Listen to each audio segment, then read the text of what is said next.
Ahakoa te panatanga ona I ona tūranga minita. Kei te kara hui hui tonu ngā kai tōranga pū Māori ki muri ia Meka Whaitiri. Hei aha hei tai tuara mōna. I whakahaere hia he tau patu ohorere I te whare pāremata I Nāpō.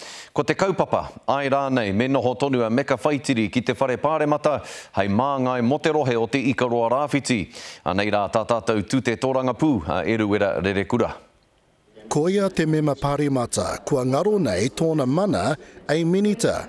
Engari kei te tautoko ia tonutia ia e ona oa mai Māori. We've been guided by what Meka said, and of course the police decided not to take assault prosecution, so we can only go by what we've seen and heard, and so we haven't read I haven't read the reports, so allegations remain allegations, I suppose. Nā tōna whakakorenga hei minita I tau patu ai ngā mema o te whare pāremata. There is nothing about the removal of Meka Whaitiri that answers questions. There is everything about it that leaves more and more questions unanswered. I think it is a good time to think about Meka Whaitiri and her family, but I also think it's a good time to think about the victim in this matter. E oi, ei tā tia piti ana, tia uenei, kei te tautoko te minita take mai I te mai whakaweti I ngā wā I mai. To the Minister of Employment, is he confident his government is bringing mana and mahi? If so, how? Paula Bennett, kōrero to herself,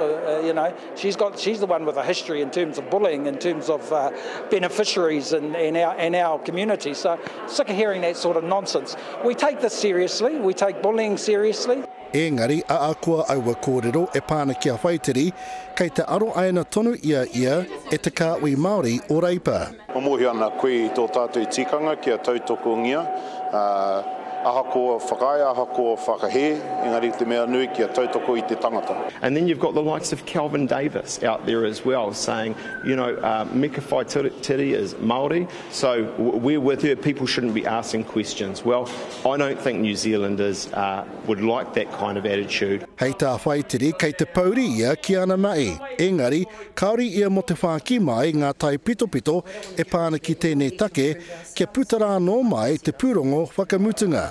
Tōna tikanga ka puta mai taua pūrongo e ngā wiki e rua e area ke nei. Eruera Rerekura, Te Karere.